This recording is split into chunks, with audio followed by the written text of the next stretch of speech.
Bienvenue dans Grand Paris. La chasse au parrainage bat son plein à quelques mois de la présidentielle. On sait que ceux qui postulent à la charge suprême ont jusqu'à la mi-mars, à quelques jours près, pour trouver les 500 signatures d'élus locaux. Il paraît que c'est du sport, un sport particulièrement actif cette année. Info ou intox, c'est ce que nous allons voir sur ce plateau à l'aune de l'Île-de-France. Je reçois Marianne Buller, bonjour. Bonjour. Vous êtes directrice de campagne de Corinne Lepage, et par ailleurs vous êtes adjointe au maire d'Issy-les-Moulineaux, André Santini. Maxime Werner, bonjour. Vous êtes candidat vous-même à la présidentielle 2012. Vous êtes jeune, comme on l'aura remarqué, et vous voulez être le candidat de la jeunesse. Marie-Christine Arnautu, bonjour. Bonjour. Vous êtes conseiller politique de Marine Le Pen pour le Front National et vous êtes ancienne conseillère régionale d'Île-de-France. Et Anthony Cousian-Marchand, bonjour. Bonjour. Vous êtes directeur de campagne de Christine Boutin, présidente du Parti chrétien-démocrate.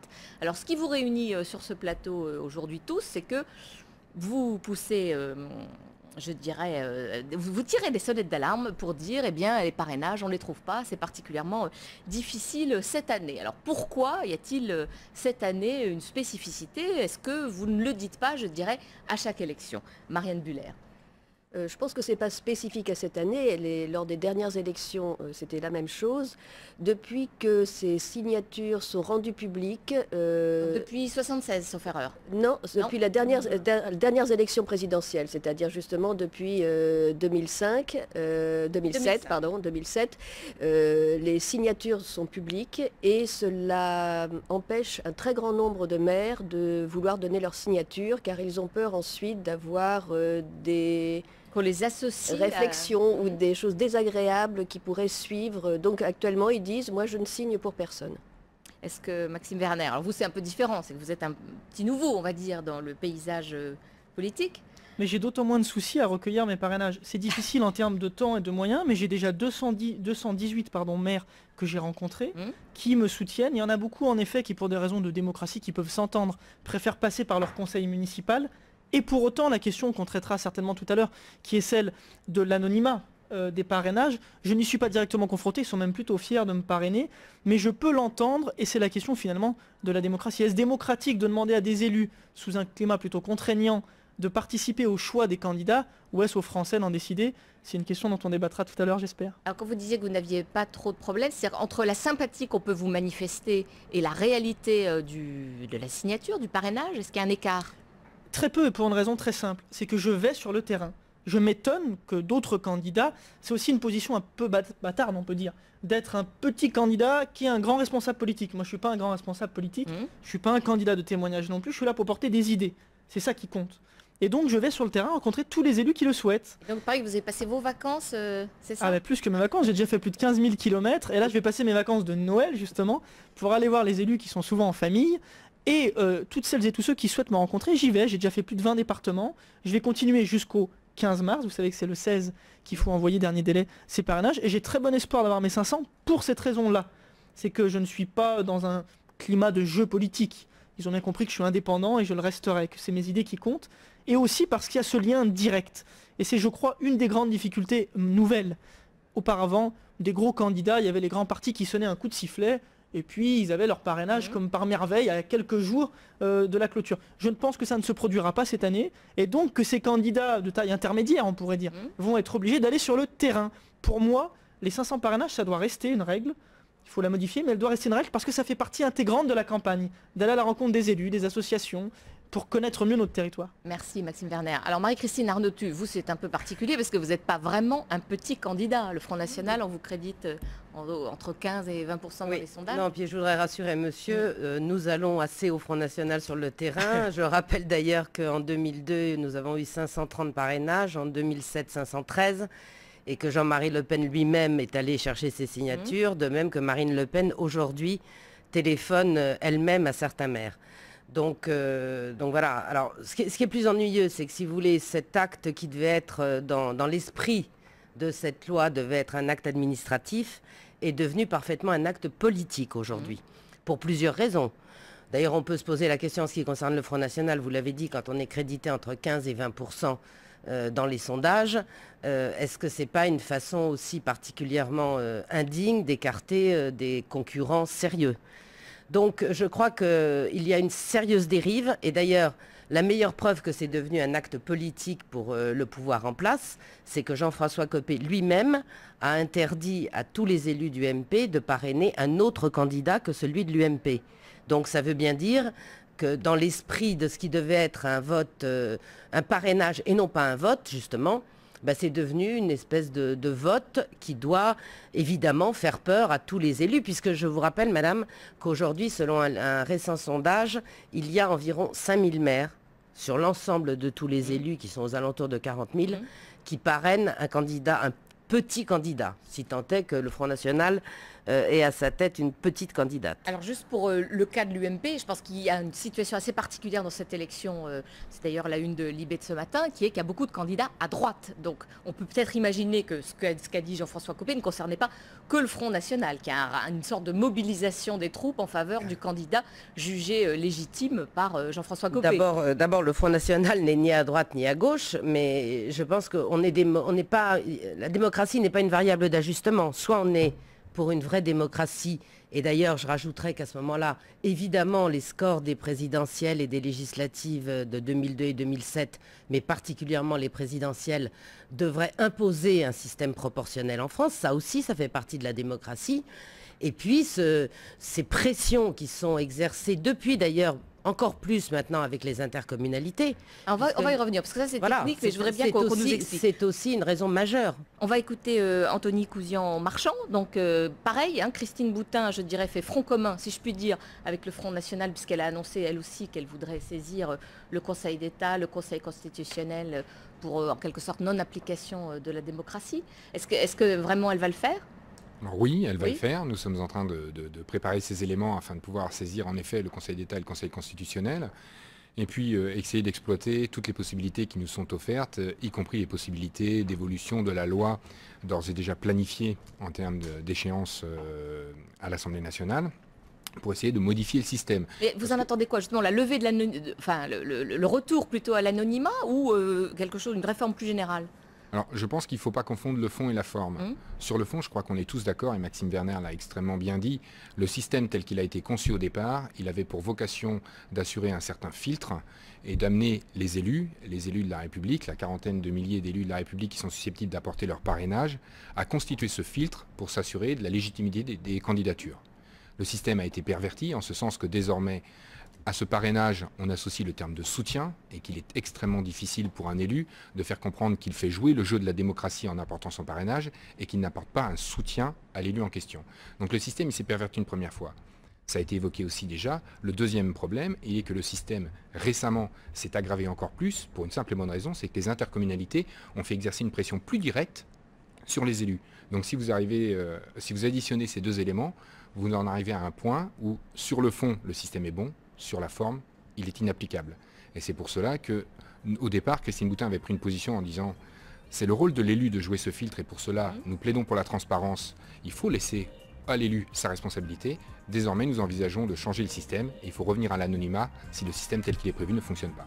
Merci Anthony Cousian-Marchand. On va marquer une première pause. On se retrouve dans quelques instants pour poursuivre le débat. Nous reprenons notre débat sur la chasse au parrainage. Comme je le disais en lancement, elle bat son plein à quelques mois de la présidentielle. C'est crucial bien sûr pour ceux qui postulent à la charge suprême et ce n'est pas si facile que ça pour les petits candidats. Alors Marianne Buller, je rappelle que vous êtes la directrice de campagne de Corinne Lepage, donc qui représente CAP 21 et qui souhaite donc se présenter. Vous nous avez dit tout à l'heure, elle a une centaine de parrainages.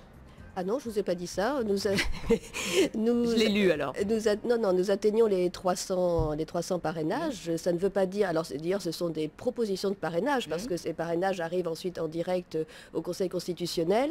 Et il y a un autre problème qui est que lorsque les maires envoient ces parrainages, il faut qu'ils soient tamponnés, estampillés, qu'ils soient bien corrects.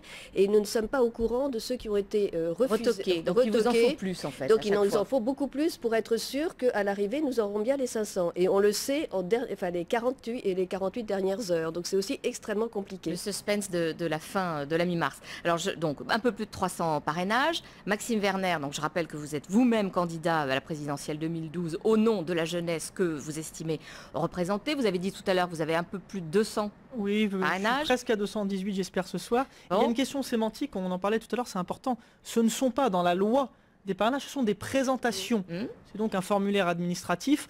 Cela entendu, je comprends que certains maires aient besoin de leur conseil municipal. Ça les engage au moins sur le nom de celui ou de celle qui veulent présenter, pas parrainer. Marie-Christine Arnautu. Non, je pense que justement dans l'esprit de la loi, ça ne devrait absolument pas engager le conseil municipal. C'est pas dans l'esprit de la loi. Ce que je dis, ça devrait être un acte purement, encore je le redis, purement administratif. Mais vous savez,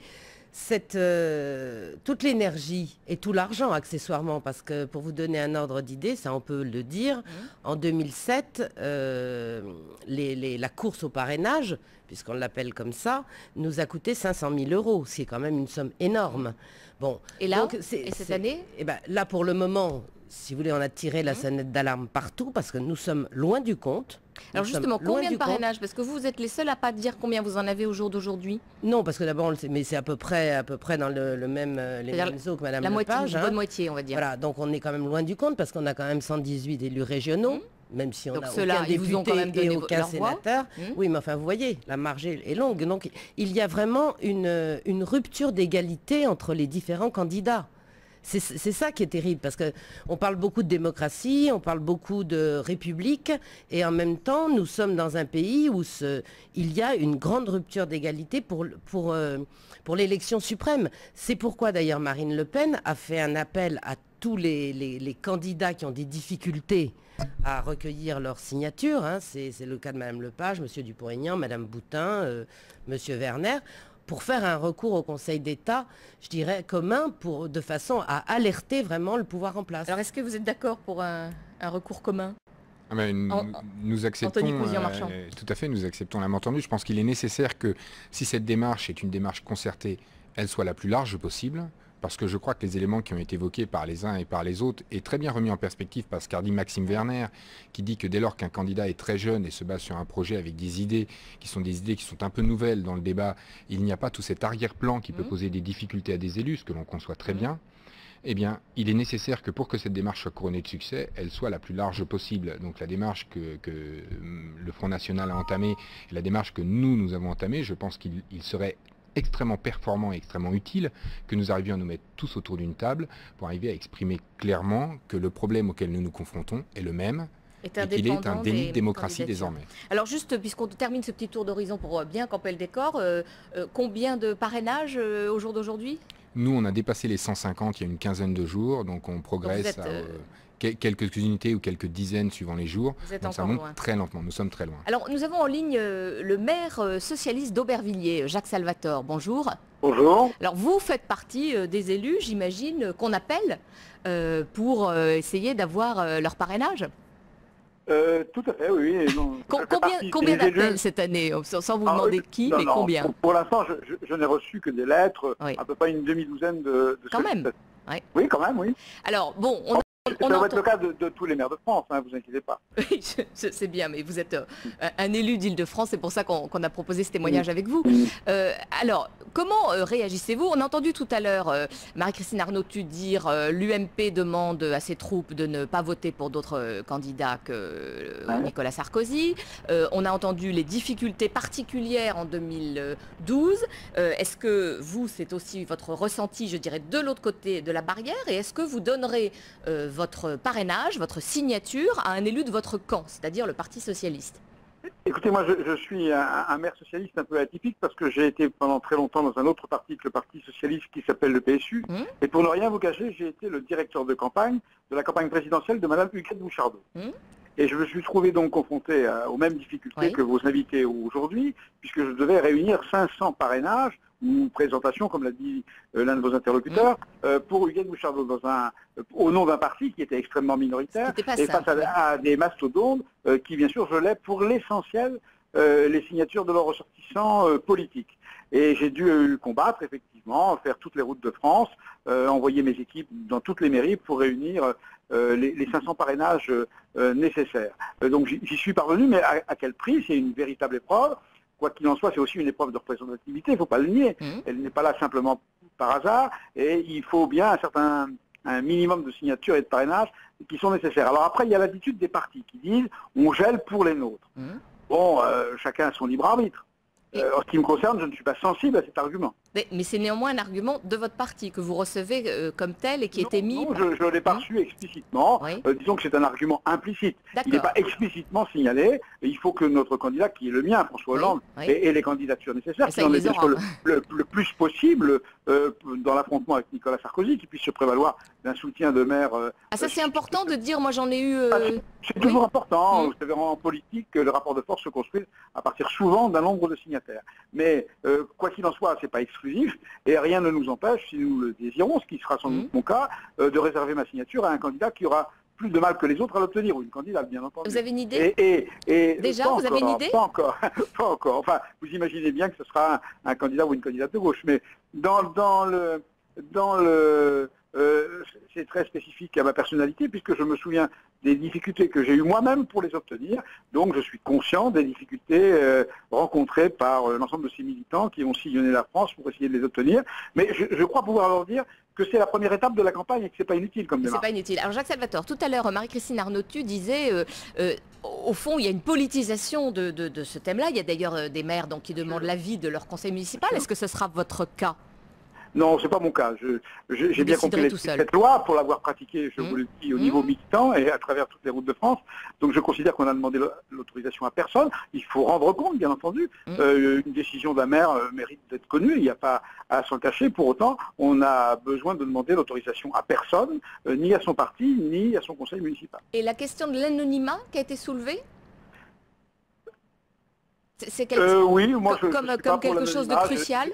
Je comprends que l'anonymat faciliterait sans doute certaines signatures, mais quelque part ça déresponsabilise. Et puis c'est pas un acte occulte que nous faisons, c'est un acte public. Donc il faut l'assumer, il faut le faire. Alors il est sans doute regrettable qu'au terme que le fait que ce ne soit pas anonyme empêche certains maires de franchir le pas. Après c'est une question de courage personnel. Et je pense qu'il faut quand même mettre chacun des responsables politiques de ce pays devant sa propre responsabilité individuelle. On est quand même des hommes ou des femmes, on n'a pas à se cacher derrière l'anonymat pour présenter ou parrainer, pour reprendre votre expression, un candidat quel qu'il soit. Il faut assumer ses responsabilités, assumer, sinon ses convictions, du moins l'idée qu'on se fait de la démocratie, pointe à la ligne. Et c'est dans la simplicité de cette démarche que nos concitoyens nous reconnaîtront comme des hommes dignes d'être élus. Merci beaucoup, Jacques Salvatore. Alors j'ai vu que Marianne Buller n'est pas du tout d'accord avec ce que vous venez de dire. Non, mais ça prouve bien en effet que les partis politiques jouent en effet savoir qui aura le plus de parrainage, alors si c'est le PS, si c'est l'UMP, etc. Mais à la limite, on pourrait supprimer le premier tour des élections, on pourrait supprimer tous les petits partis, on garde le PS et l'UMP, on reste comme aux États-Unis et voilà, dire ça ferait aussi une autre solution, sauf que c'est peut-être pas très démocratique et puis qu'on retire ça, à ce moment-là peut-être qu'il faudrait faire la proportionnelle.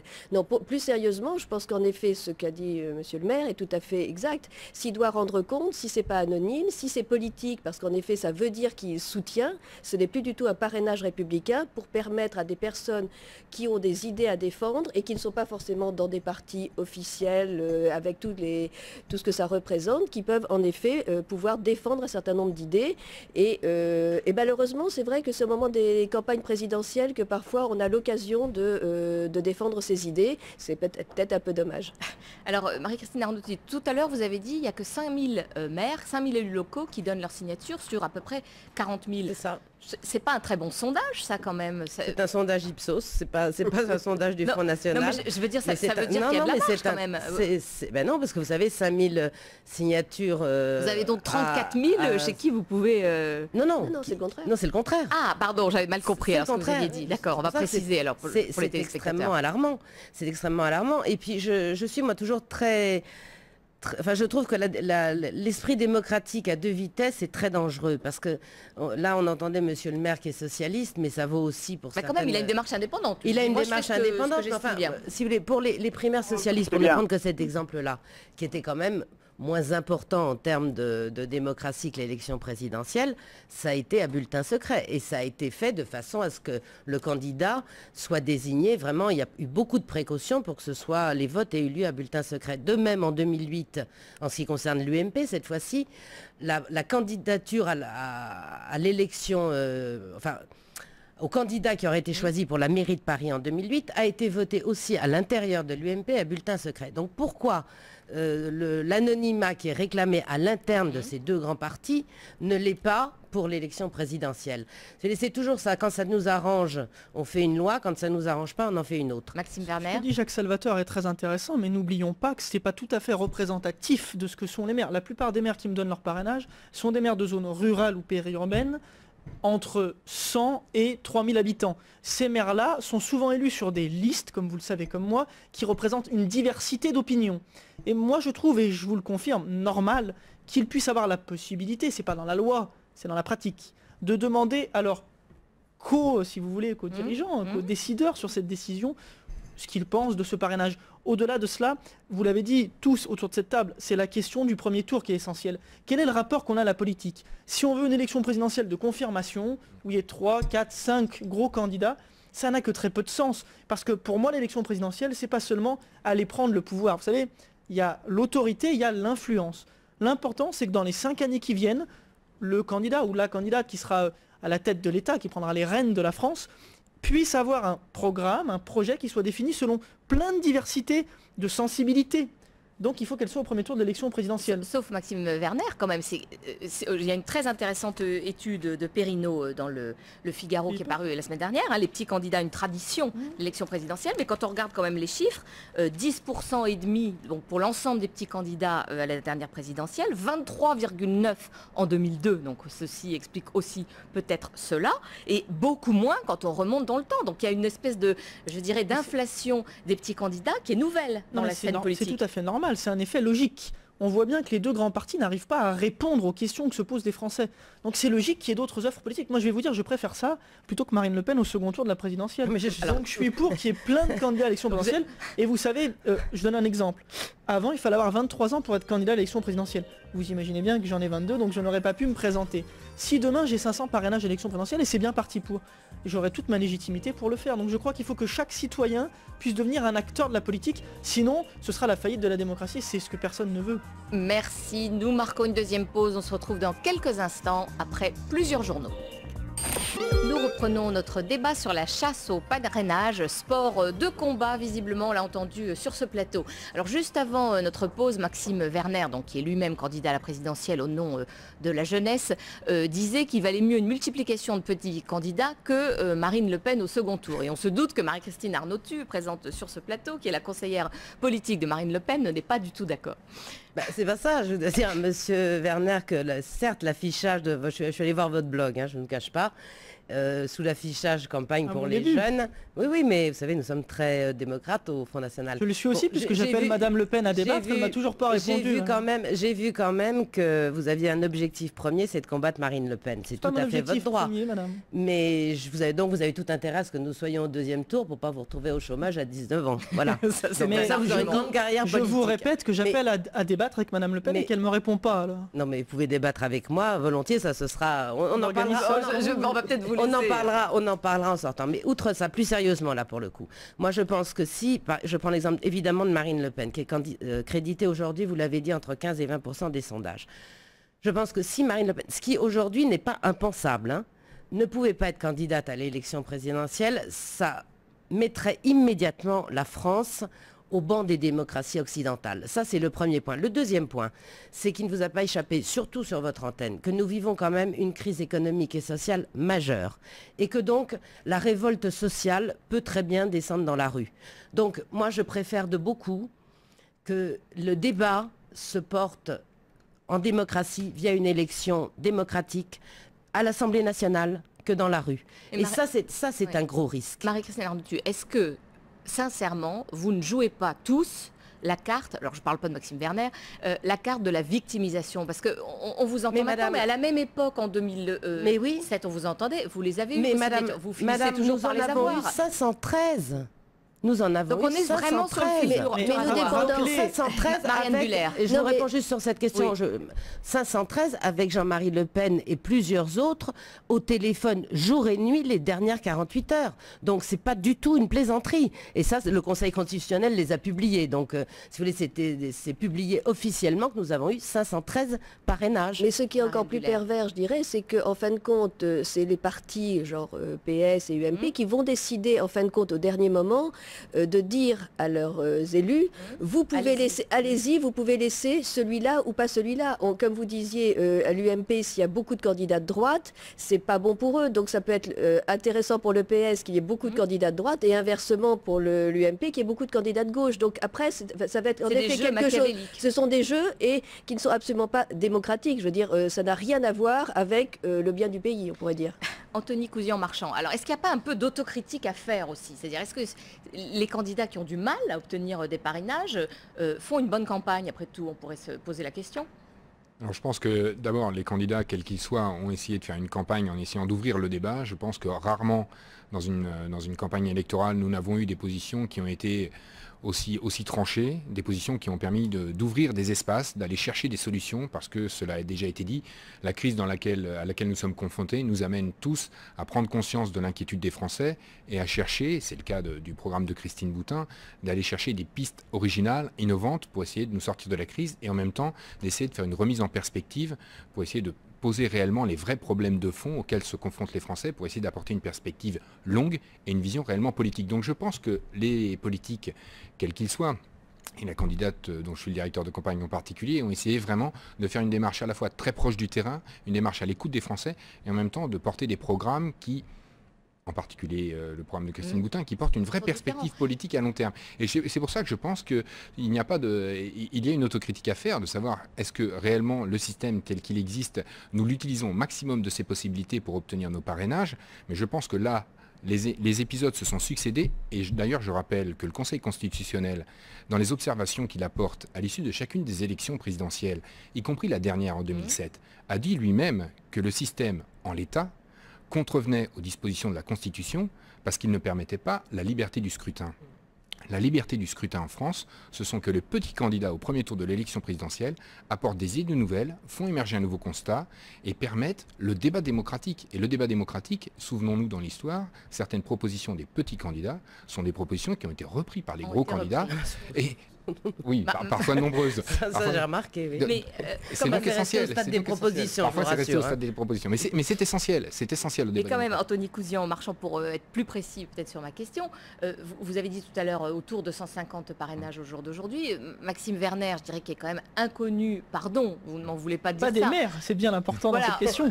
Sur la scène politique, elle double par une espèce de sympathie, donc on peut se dire c'est quand même curieux. Maintenant, je dirais, je ne ferai pas injure à Maxime Werner en disant qu'il est un candidat dont c'est la première élection, qui est un candidat, il l'a dit lui-même d'ailleurs, qui est un candidat neuf sur la situation. Notre situation est compliquée, mais je veux dire, soyons très honnêtes. Moi, ce qui me semble complètement caricatural, c'est de voir que nous avons plus de la moitié des signatures du Front National, alors que le Front National lui-même a fait un score, il est allé au deuxième tour de l'élection présidentielle. C'est donc Donc vous trouvez qu'il n'y a pas assez de signatures pour le Front National? Non, c'est pas que je trouve qu'il n'y a pas assez de signatures, je trouve qu'il n'y a pas assez de signatures pour tous les candidats qui sont présentés à l'élection nationale. Et je pense que le sujet qui a été évoqué précédemment est extrêmement important, c'est de dire que ce qui a changé au cours de cette élection, c'est qu'on est arrivé dans une réforme de l'intercommunalité qui a précédé l'élection présidentielle et qui amène à ce que la pression qui pèse sur les maires, pas la pression de l'intérieur de leur conseil municipal ou de leurs administrés, mais la pression qui pèse du niveau supérieur, ne serait-ce que parce que leur budget, le budget qu'ils doivent monter, c'est déjà une situation difficile pour un élu, mais quand en plus il reçoit des pressions de son intercommunalité ou de son conseil général, qui souvent est beaucoup plus politisé, voire encarté, qui lui fait peser une pression très forte, nous l'avons vécu sur le terrain, je l'ai vécu moi-même, quand on me dit, un élu me dit, moi, si je vous donne mon parrainage, mon élu, quel que soit le parti dans lequel il est encarté, supérieur de l'intercommunalité, m'a dit, je te tue je ne t'accorde plus aucune retire ta élection. délégation. Ouais, mais c'est vrai. Je te retire tes subventions. Je te retire tes subventions, qui est l'arme lourde. Bien sûr. L'arme lourde. L'arme nucléaire, C'est- comme vous avez, comme Christine Exactement. Boutin a employé. Vous nous direz peut-être tout à l'heure ce que c'est l'arme nucléaire de Christine Boutin. Marie-Christine Arnautu. C'est tout à fait vrai, c'est tout à fait vrai. Et moi, je vais vous dire franchement, au nom de la démocratie, et je le dis tout à fait sincèrement, je souhaite que vous puissiez être candidat. Maintenant, vous savez, ça me fait, ce que vous disiez me fait un peu penser à la candidature de M. Glutstein en 2007, qui a recueilli 0,42% des voix et qui, lui, n'a eu aucun problème Pour avoir ses parrainages. pour avoir ses parrainages. Donc chasse, nature, pêche, tradition, on les aura sans Je aucun problème. pense qu'il y a quand même, mais tant mieux, je dirais, tant mieux. Moi, je pense que tous les candidats devraient pouvoir s'exprimer, tous les courants devraient pouvoir s'exprimer. Néanmoins, encore une fois, et là je le renouvelle solennellement sur votre antenne, madame, je fais un appel au nom de Marine Le Pen à tous les candidats qui ont du mal à recueillir ces parrainages, de faire un recours commun ou en tout cas une action médiatique commune, je dirais, qui prouvera bien d'ailleurs et qui reviendra au sens initial de ces présentations de candidats, c'est-à-dire apolitique. Là, c'est un appel au respect de la démocratie républicaine. Jacques C'est tout. Salvatore, vous êtes toujours avec nous, vous voulez réagir à ce qui vient d'être dit. Comment? Jacques Salvatore, je rappelle que vous êtes le maire PS d'Aubervilliers, vous, Oui. vous avez donné votre témoignage tout à l'heure, comment réagissez-vous à ce qui vient d'être dit? Cette idée d'un appel commun, du déni de démocratie qui serait en cours? Oui, enfin, je laisse la responsabilité du terme à ceux qui l'ont intitulé ainsi. En tous les cas, j'étais très sensible aux remarques que vous aviez faites, c'est que depuis l'instauration de ces règles et de ces parrainages, le nombre de candidats n'avait pas chuté et qu'au contraire, le nombre de suffrages qu'ils avaient obtenus avait progressé, avec des variations selon les élections. Je ne crois pas que ce soit un obstacle majeur à l'expression démocratique, et pour les raisons qui ont été indiquées par une de vos invitées, le fait que le parrainage ou la présentation ne soit pas anonyme permet justement de pouvoir démystifier un certain nombre d'instrumentalisation. Vous pensez que ce serait pire parrainage. si on savait... Bien sûr. D'accord, si on ne savait pas... Je pense que l'anonymat dans le parrainage serait pire en termes d'instrumentalisation antidémocratique de la présentation ou du parrainage. Alors juste une chose, il ne faut pas oublier quand même, et je pose la question sur ce plateau aussi bien qu'à vous-même, qu'il y a quand même la question du financement public de l'élection présidentielle qui est en cours. Et que si n'importe qui pouvait se présenter, moi comme ça, demain, il y a quand même à la clé beaucoup d'argent, le remboursement de mémoire, indépendamment du score de 850 000 €. Donc c'est normal qu'il y ait des filtres. Marie-Christine Arnautu. Vous avez raison, madame, à cette différence près que les banques n'avancent vraiment l'argent que lorsque vous pouvez leur prouver que vous avez vos parrainages. Et c'est justement. Donc entre-temps, eh bien, non seulement on dépense une énergie incroyable qui devrait quand même être consacrée à présenter notre projet aux électeurs, mais en plus de ça, il y a des soucis financiers. Plus, je vous ai dit tout à l'heure, ce que ça peut nous coûter. Alors justement, soucis financiers... C'est une rupture d'égalité, je dirais, à tous les domaines. Total pour vous. Anthony Cousian-Marchand, on sait que Madame Boutin donc, ne touche plus de subventions de l'UMP. Donc la question financière est crucial pour un parti comme le sien? Alors je réponds tout de suite, mais je finis pour répondre à M. Salvatore. Moi je vois un problème sur le fait que dans la première partie, quand il est intervenu, il a appelé à la responsabilité des maires, et dans la deuxième partie, il dit que si le vote est anonyme, les maires feront n'importe quoi, promoteront n'importe quoi. Il dit qu'il y aura peut-être des magouilles, il ne dit pas qu'ils feront n'importe quoi. Si j'ai bien compris, pardon Jacques Salvatore, vous résumez un peu trivialement. Je pense que si on accorde aux maires la confiance qu'on leur accorde en tant qu'élus de la République, il faut l'accorder dans les deux circonstances. Le deuxième point, c'est pour les difficultés financières. Oui, en effet, je souscris tout à fait à ce qui a été dit précédemment.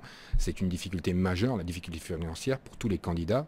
Et dès lors que nous n'avons pas les parrainages, ou du moins une proportion très importante des 10 parrainages, il est très difficile pour chacun des candidats d'obtenir un prêt auprès d'une banque.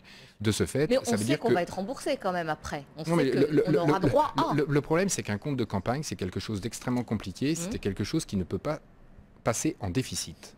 Dès lors que vous ne pouvez pas passer un compte de campagne en déficit, vous avez une obligation, c'est de soit travailler sur ce que nous faisons sur les dons et sur les ressources qui sont les nôtres, soit d'emprunter de l'argent. Et si vous n'arrivez pas à emprunter de l'argent, eh bien, il arrive un moment où il y a un problème de trésorerie. Et comme ce problème de trésorerie ne vous permet pas de passer en déficit, vous pouvez arrêter votre campagne. On aura bien entendu les appels des uns et des autres sur ce plateau. Jacques Salvatore, est-ce que l'un des intervenants a gagné votre voix ? Pas encore, non. Pas encore. Marie-Christine Arnautu, elle a besoin de téléphoner. Je reconnais que leur combat mérite d'être mené, mais aucun pour l'instant n'a su me séduire suffisamment pour que l'accord m'en suive pas. Bon, eh bien, on verra si on essaiera de refaire un autre plateau alors pour vous. Merci Jacques Salvatore, merci à tous d'avoir débattu de ce sujet très intéressant.